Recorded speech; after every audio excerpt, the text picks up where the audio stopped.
This is the second half of our video for this week about 1989. It went very long. We discovered there were a lot of things that you remembered about 1989. So yeah, absolutely. And when we decided on 1989, first I said, oh my God, will I have enough to say about 1989? But we had a lot to say about it.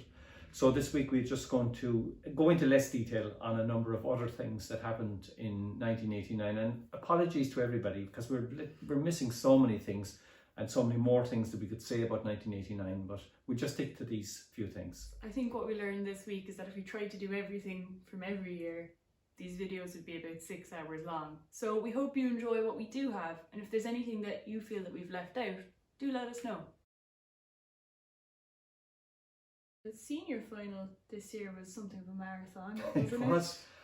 Oh my God, yeah, I think it took, in my head it says 7 hours, but yeah. Maybe it wasn't 7 hours, but it certainly was. Oh my God, it was a really long score between Declan O'Donovan and Michael Toll, who's only a young lad, and he had won the 1988 All-Ireland in Tassa against Loxley, Michael O'Driscoll, and this was his second year up, and Declan O'Donovan had beaten Seamus Sexton in the Munster final in Inchigeelagh, and I remember that as well, very well, but we don't have time to go into that now in detail, but that was a big score in Inchigeelagh against Seamus Sexton, again, a big player, so having beaten him, Declan O'Donovan really was coming in with a lot of confidence into the All-Ireland final, and at one point he was winning it quite well, and he made a mistake, and then in the end of it, turned out a bit of a marathon between himself and Michael Toll. But to me, I think one of the big turning points of that score, ironically, was a shot coming up to the pub. And Declan O'Donovan and his supporters took an awful long time to make up their minds about where to play the shot. They took one side, then took the other side, and back and forth and back and forth and back and forth. And probably taking so long to take the shot, Declan O'Donovan was small enough to boil, Yeah.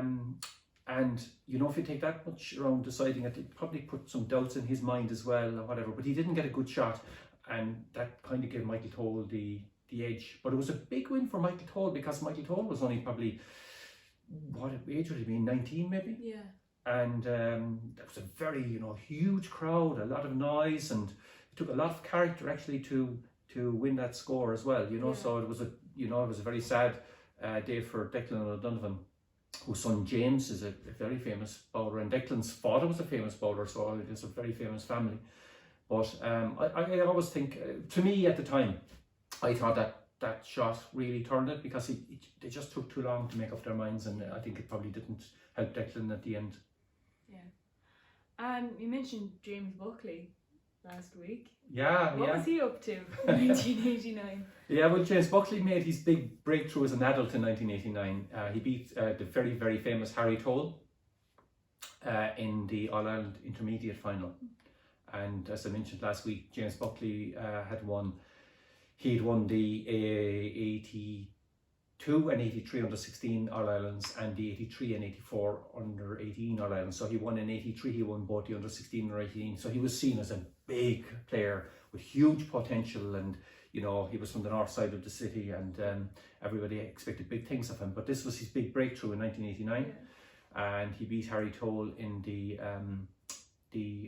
All-Ireland Intermediate final, and that was the same Harry Toll that played in the very first King of the Roads. Yeah. And I suppose, ironically, James Buckley won the King of the Roads in 1989. He beat no less a player than Michael Toll in the final that year. So that was a big year for James Buckley. And something else from 1989 around the Buckleys, comes back to me very strongly as well, and that was the vintage final at Dundero, where Taidna, his father Taidna, who's a great character in the sport and always was a great character in the sport, loyal and great fan, and really somebody good for bowling.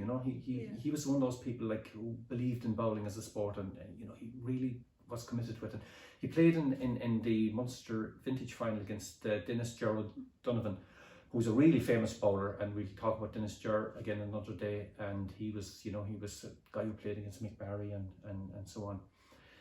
But there was an incident in the score, and this is the reason why I remember it, unfortunately. There was the issue of a dead ball,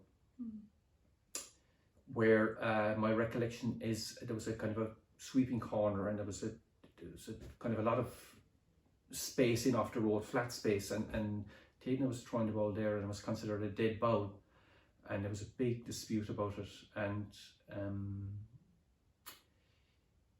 well, you know, at the end, Taitna's supporters didn't really, you know, they didn't kind of support him as well as they should have, and he ended up taking the stake back, and that would have put him out of the sport kind of forever. But you know, this tells you the character of the man. He paid back that money, and he got back into the sport, and you know, that wasn't an easy thing for him to do, because you know, there was all kinds of, and he would have been put under pressure from a lot of people. But in terms of, you know, his character and his decency and everything, you know, like, that really stood out for me, you know, that he came back and he did the right thing when, you know, in the cold light of day, he said, this is the right thing to do, and he did it. And it wasn't an easy thing for him to do, you know, but he did it. Yeah. You know, so that strikes me as well. So there was 2 Buckley stories that year. 2 Buckley stories. Yeah. And another story from '89, did you cycle to a score that year? I did. I cycled to a score that year. And that was to the under 18 final, and that was the score between John Creedon and Aidan Welch. And I was a postgraduate student at UCC at the time, and my recollection, it was a nice summer's day, and the score was out in Columney, so it wasn't that far away from me, you know. So I cycled out to Columney, and they played in Columney that time on the kind of road on the flat, out kind of the main road rather than the one up the hill, so as I recollect it now. I could be wrong, and I'm sure Finbar Albert will get on to me and say, no, you were wrong. But I know I'm pretty sure it was that road, but I cycled to the score anyway. And John Creedon played Aidan Welch, and Aidan Welch was a good player, but John Creedon was a really up-and-coming superstar at the time, and John Creedon won it. And I suppose there was a lot of talk about John Creedon because he was kind of the first big name for a long time in the Gaeltacht, and as it happened, he shared a name with a very famous bowler, Johnny Creedon. So I suppose there was a bit of, you know, comparing the 2 John Creedons and so on. And he won the Munster final, but actually he was beaten in the All-Ireland final by Johnny Kelly. Yeah. And this came as a big shock and surprise to Cork fans. But Johnny Kelly, as it happens, and he's a very, very good player, and he went on to win a lot of All-Irelands and big scores, and he's a very, very, very well-known person in the sport, and he's very closely associated actually with Cathal and Patertole, who I mentioned last week. He's with them. So that was a big win for Johnny Kelly. Yeah.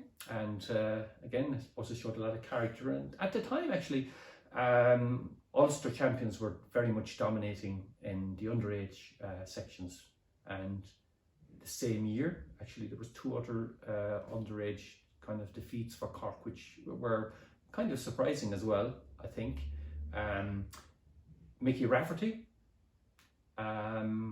beat Vincent Kiley, and Vincent Kiley was expected to win that. That was in Boravilla. Kiley made a few mistakes in that score that put him in trouble. And the same 2 met in the 2018, or was it 2019, Ireland Junior B, later last year, the year before, and Vincent Kiley won that time. Yeah, it was last year, so it was 2019. And yes, it was, because it was, 2019, exactly. But also that year, there was another one. Gerard Murray played in the under-14 final, and he had beaten Trevor O'Mara in the Munster final in Dundera. And Trevor O'Mara, you know, is a very great player, top-class player, and was a really top underage player. But I suppose, interestingly, one of his main coaches was Mick Barry.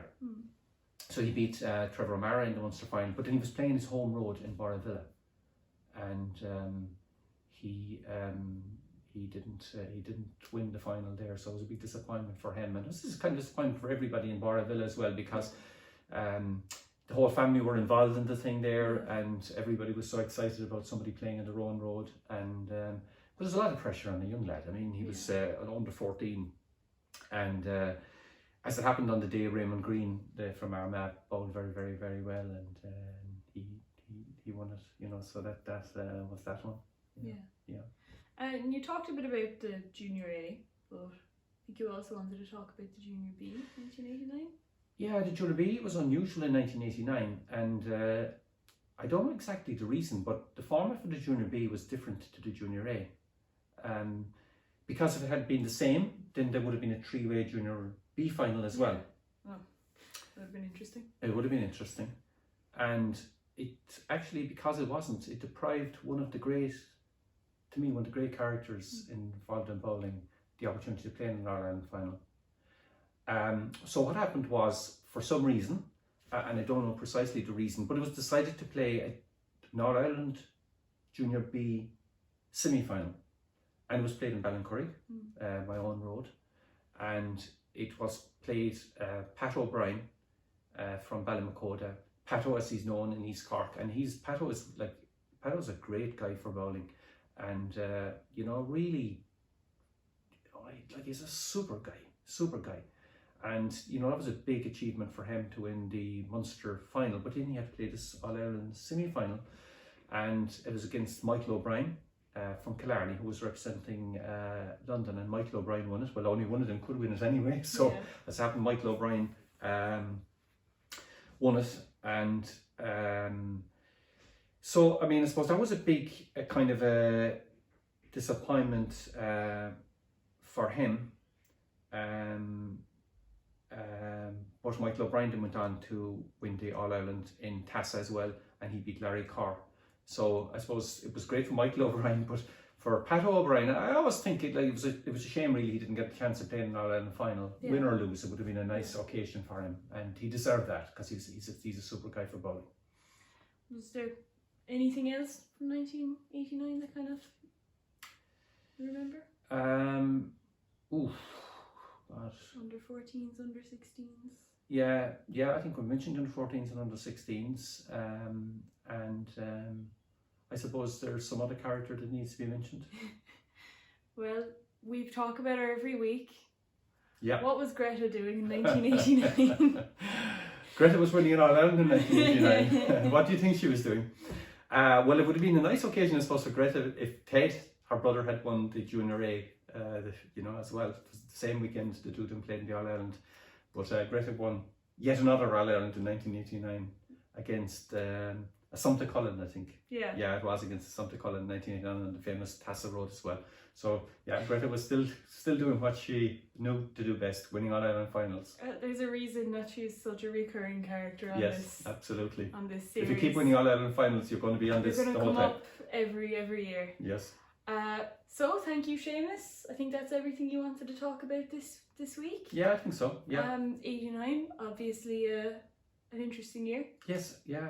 As we're discovering all the time, there's lots and lots of interesting stories in all these years, and I'm sure I've left out a lot of things that people will remember and say, oh, well, you should have said more about this or said more about that. And do let us know, because we might always circle back in a video later on. Yeah. And thank you to everyone who gave us suggestions for years. We probably wouldn't have picked this on our own, and then as it turned out, there were lots of things to talk about. Yeah. So keep sending us suggestions if there's any year or indeed any event that you really want us to talk about. Yeah. And thank you to everyone for watching. Yeah, it's been enjoyable.